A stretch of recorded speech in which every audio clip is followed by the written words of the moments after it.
आप जो तीज करते हो, हरियाली करो चाहे सातुड़ी करो, उस तीज की महत्वता क्या है, इस हिंगोली की शिव महापुराण की कथा में अपने को समझना है कि उसकी मूल तत्वता, उसकी महत्वता है क्या, उसका महत्व क्या है।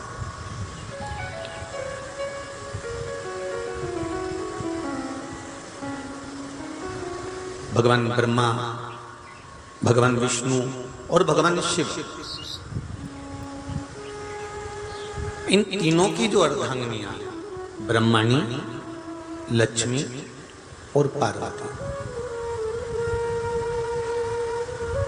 इन तीनों ने तप कर कर, साधना कर कर ब्रह्मदेव को, भगवान विष्णु को और भगवान शंकर को प्राप्त किया। और तीनों ने प्राप्त कर कर तीनों देवताओं से वर मांगा कि वर हमको ऐसा दीजिए कि हमारे तप साधना का फल नारी को तीज के दिन प्राप्त हो जाए। अब देखिए जरा, एक ही व्रत से, एक ही उपवास से उसको संपूर्ण तप साधना का फल प्राप्त हो रहा है, संपूर्ण तप साधना का फल उसको मिल रहा है। मात्र एक व्रत से,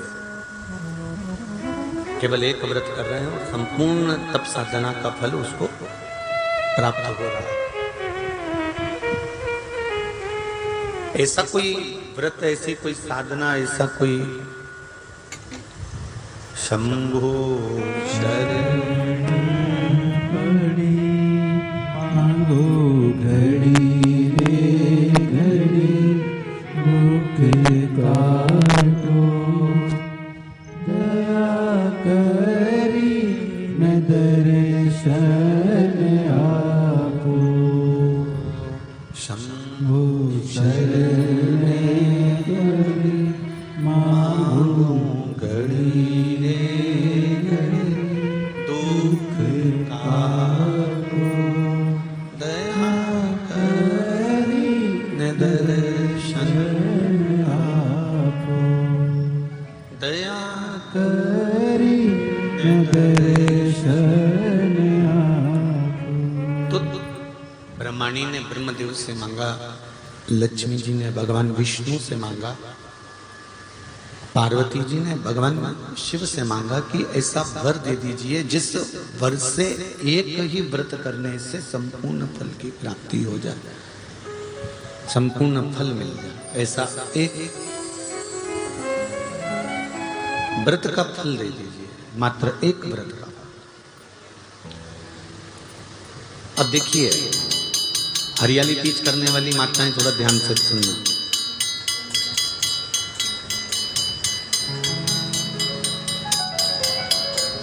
हरियाली तीज जब माताएं करती हैं तो एक हरियाली तीज, एक गणगौर की तीज,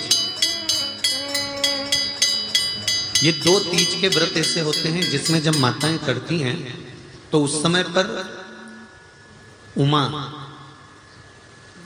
ब्रह्मणी और लक्ष्मी, इन तीनों की आराधना का फल उसको केवल एक व्रत से प्राप्त हो जाता। अब देखिए दूसरा, सातुड़ी तीज।